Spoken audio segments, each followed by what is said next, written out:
Leadership is not a solo sport. No matter how brilliant you are, no matter how gifted you are, capable, and no matter how hard you work, your leadership will always rise or stall based on your ability to build really healthy and trusting relationships. Welcome to the Climb Podcast, where we are diving into taboo topics and redefining the rules for women of color leaders. Get ready as we share the stories and amplify the voices of extraordinary women of color, from navigating workplace challenges to celebrating triumphs. On this podcast, we've got you covered. So buckle up and join us as we embark on today's empowering journey.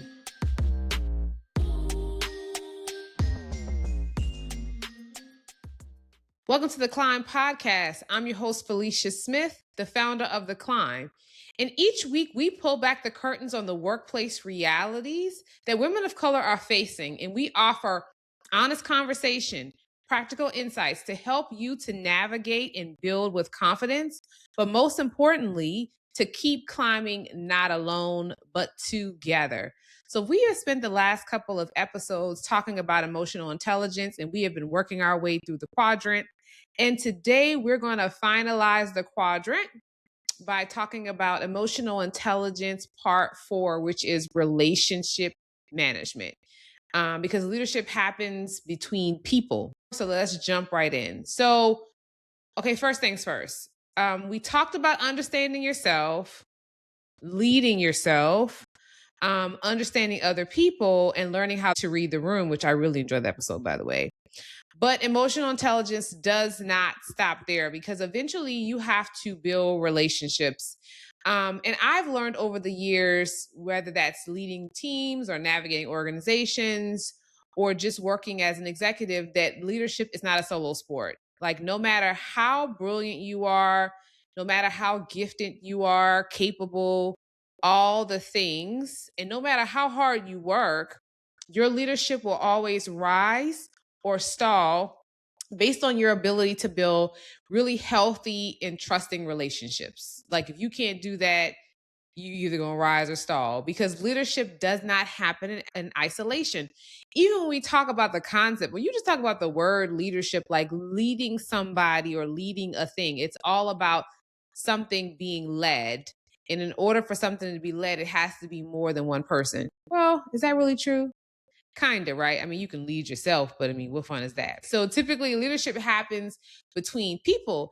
And for women of color, this conversation really matters because a lot of us was just taught for our work to speak for itself, right? We want to stay out of office politics, avoid asking for help, and really work on proving ourselves before expecting support. And those lessons may have helped us to survive, but they don't always help us to lead, because influence travels through relationships, right? Trust travels through relationships.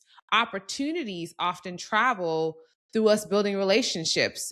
And so today's conversation is about learning how to intentionally build the kind of professional relationships that will really strengthen your leadership and not compromise your authenticity. So I'm not talking about building some fake thing based on a fake premise of who you may think you are. No, I'm talking about building real and authentic relationships. So let's jump into our first segment, which is Somebody Should Have Told Me. And in this segment, we talked about all the things that we wish somebody would have told us. And so the first thing is, somebody should have told me that relationships are not a reward for success. So you don't get a relationship as a result of being successful. The belief that if I worked hard, that if I produced enough results, if I became an expert, that opportunities would just come naturally.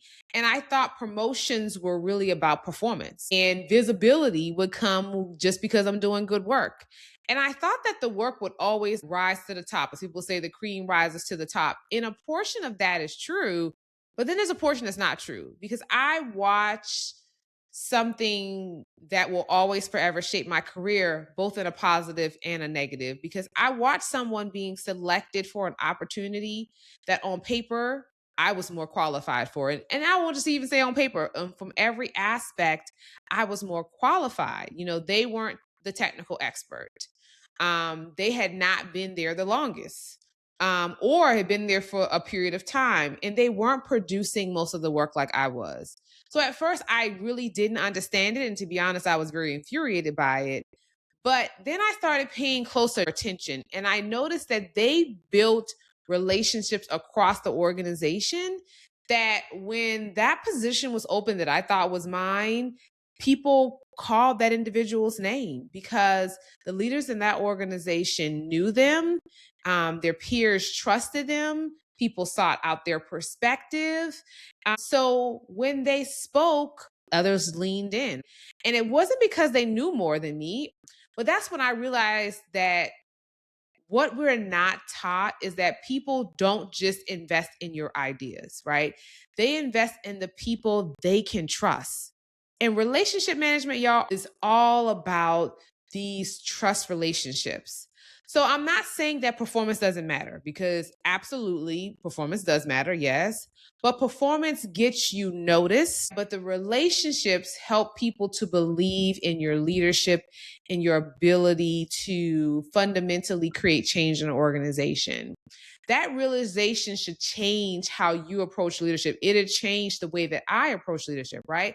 I stopped thinking about relationships as networking and really started thinking about them as building trust, because trust isn't built the day that you need someone's support. Trust is built in a dozen small moments that happen long before opportunity ever arrives. So every conversation, every commitment that you keep, every time you follow through, every time you help someone without expecting anything in return, you're creating trust in those areas. Every interaction that you have is building trust, or it is quietly eroding it. And so that's why relationship management isn't about collecting business cards or adding connections on LinkedIn. All those things are good, but real trust and real relationship management is about becoming the kind of leader people trust enough to follow, to collaborate with, to advocate for, and to recommend even when you're not in the room. That's the big piece. And many women of color have learned to become fiercely independent, which that's a part of what we built in our DNA and fiber for everything that we've gone through. And sometimes because we've had to be independent, and because we didn't feel safe depending on others. But leadership really asks us to trust differently, because no one climbs alone. So let's dive a little deeper into this. So women of color, we are naturally independent, and that is oftentimes because we were put in spaces where trust was eroded, trust wasn't there. And so I am not by any form of the imagination telling you to dive off the deep end and just start wearing your heart on your shoulders. No, I'm saying that you will have to build relationships, and you will have to open up sometimes even when you're not feeling as comfortable, because a part of building trust is people knowing that you are trustworthy, and vice versa. I hope that makes sense. So let's go into our second segment, which is Truth Is. People rarely remember every presentation you gave, every report you wrote, every meeting you attended, but they do remember how you made them feel. And that's always been a big thing for me, whether it is the person who is coming to get the trash or the CEO of the company. It is my responsibility to equally make them all feel like humans. My big thing is to make people feel respected, to make people feel heard, valued, and never to make them feel dismissed. And that's how you gain the trust of other people. These are the things that are the building blocks of your reputation as a leader. It's the thing that your leadership is built on. So relationships are built on consistency. Trust isn't built through a grand gesture. It's consistency, doing what you said you would do, making your word your bond. You guys know I'm in love with the 4 agreements and being impeccable with your word, doing what you said exactly you were going to do, keeping your word. following through, owning your mistakes. This is a hard one for a lot of people. I have seen, and y'all gonna excuse my French, I have seen people double down their bullshit all the time. Like, don't double down. Like, the ability to be able to own a mistake, to say, hey, I made an error, I made the wrong decision, or I did a thing, is so powerful, because then people can trust that you're honest with yourself and with others. It's so, so, so important, right?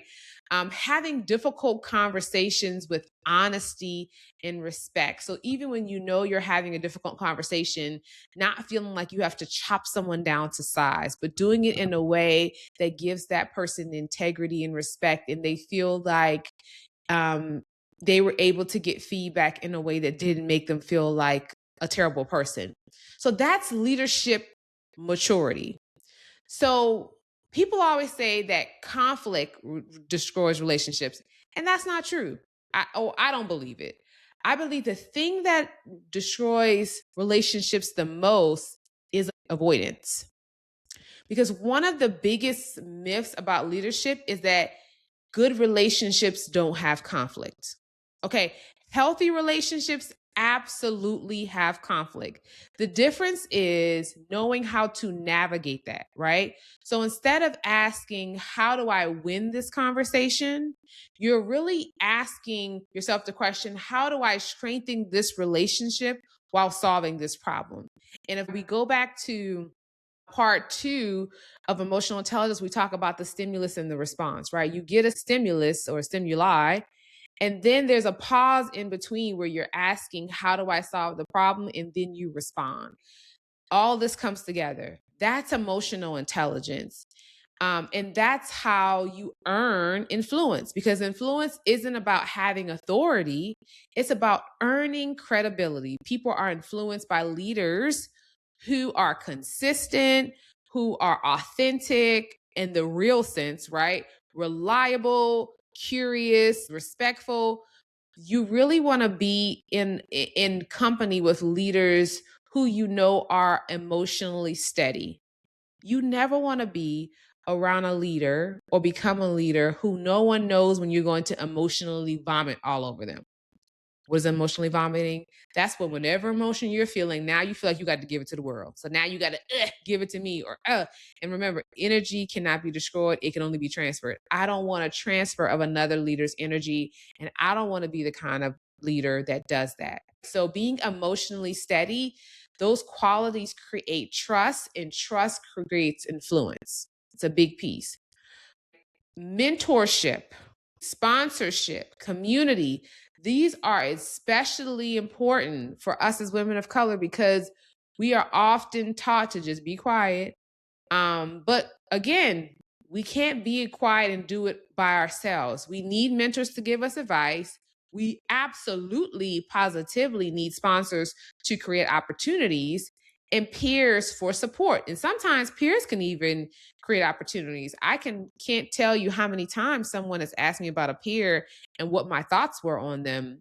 And those thoughts could have potentially opened or closed the door for that peer. And so, those things, communities create belonging. So don't ever underestimate the power that relationships have, because they can challenge you, they can encourage you, and advocate for you again when you're not in the room. So the strongest leaders don't collect followers. Number one, I can't even tell you, how do people collect followers in real life? I know how you collect LinkedIn followers or Instagram, but in real life, you're not trying to collect followers. You're really trying to create relationships with people that you can cultivate, trust, you can call on each other when needed. So that's kind of weird to try to find followers in real life.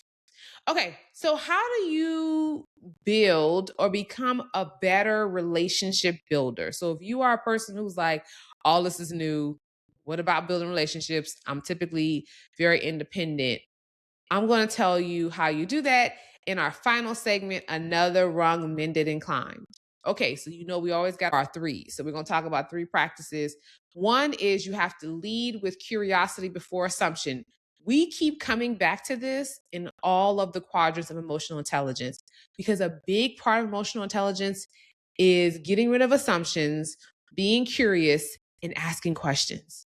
When conflict does happen, get curious before getting defensive.